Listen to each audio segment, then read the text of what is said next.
দর্শক, এই মুহূর্তে আমরা বাসবতে যেতে চাই, সেখানে নির্বাচনী জনসভায় বক্তব্য রাখছেন বিএনপির চেয়ারম্যান তারেক রহমান। আমরা সরাসরি যুক্ত হচ্ছি।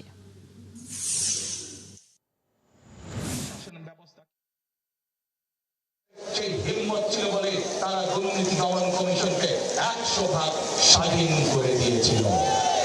প্রিয় ভাই বোনেরা, এই দেশের আইন শৃঙ্খলা যদি বলতে হয়, শহীদ রাষ্ট্রপতি জিয়াউর রহমানের শাসনামল, এখানে বহু মুরব্বী উপস্থিত আছে।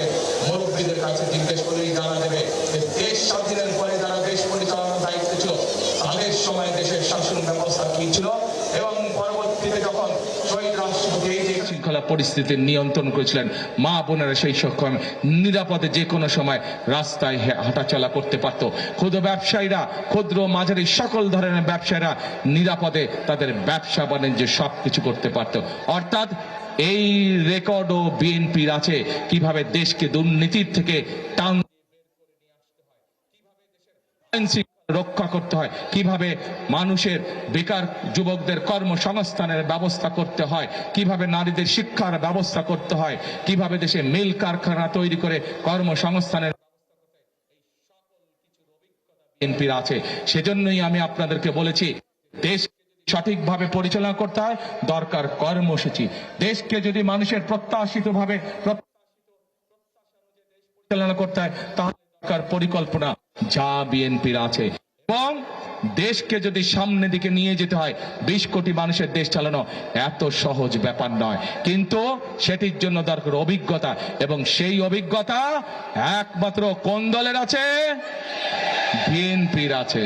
প্রিয় ভাই বোনেরা, আমরা আন্দোলন সংগ্রাম করেছি, আমাদের সহকর্মীরা, আমাদের ছোট ভাইরা গত 16 বছর জীবন উৎসর্গ করেছে। গত জুলাই আগস্টে বহু মানুষ জীবন উৎসর্গ করেছে। মুক্তিযোদ্ধারা 1971 সালে জীবন বাঁচি রেখে জীবন উৎসর্গ করে এই দেশকে স্বাধীন করেছে। জুলাই যোদ্ধারা 24 সালে স্বাধীনতাকে রক্ষা করেছে। এখন আমাদেরকে দেশ গঠন করতে হবে। এই দেশকে বাংলাদেশের মানুষের প্রত্যাশিত দেশে আমাদেরকে গড়ে তুলতে হবে, এবং সেটি যদি করতে হয় তাহলে সঠিক দলকে বাছাই করতে হবে। কোন সেই সঠিক দল? ধানের শীষ। সঠিক ব্যক্তিকে বাছাই করতে হবে। কোন সেই সঠিক ব্যক্তি? ঢাকা 9-এর জন্য দাঁড়াও দেখি হাবিব, দাঁড়াও, টায়ার্ড হয়ে গেছে, ক্লান্ত হয়ে গেছে বেচারা সারাদিনে। এই হচ্ছে হাবিব, আপনাদের এলাকা ভাবে ধানের শীষ তুলে দিচ্ছে। এই ছেলেটি এই এলাকায় সারা জীবন ধরে বড় হয়েছে, এই এলাকার মানুষের পাশে থেকে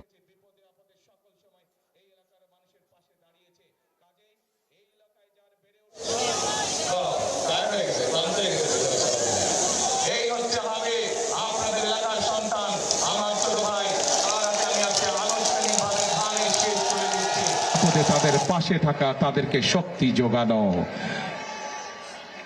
আমরা কি হাবিবকে ইনশাল্লাহ নির্বাচিত করবো ধানের শীষে? আপনারা 12 তারিখ পর্যন্ত দেখে রাখবেন।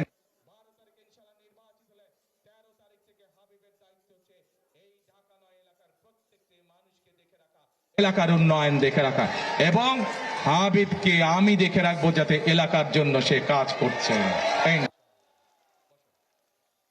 প্রিয় ভাই বোনেরা, ইনশাআল্লাহ হাবিবকে আপনারা 12 তারিখ পর্যন্ত দেখে রাখবেন। 12 তারিখ ইনশাআল্লাহ নির্বাচিত হলে 13 তারিখ থেকে হাবিবের দায়িত্ব হচ্ছে এই ঢাকা 9 এলাকার প্রত্যেকটি মানুষকে দেখে রাখা, এলাকার উন্নয়ন দেখে রাখা, এবং হাবিবকে আমি দেখে রাখবো যাতে এলাকার জন্য সে কাজ করছে।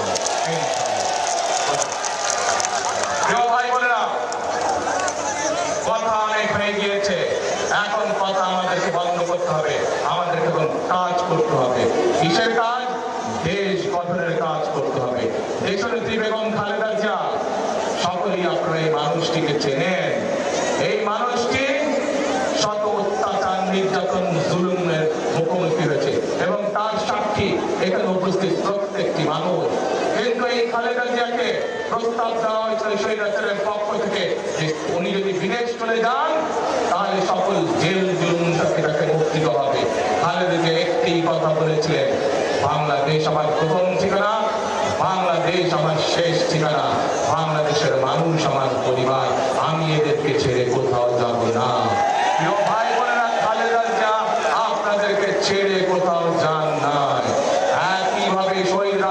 জিয়াউর রহমান বাংলাদেশের স্বার্থের সাথে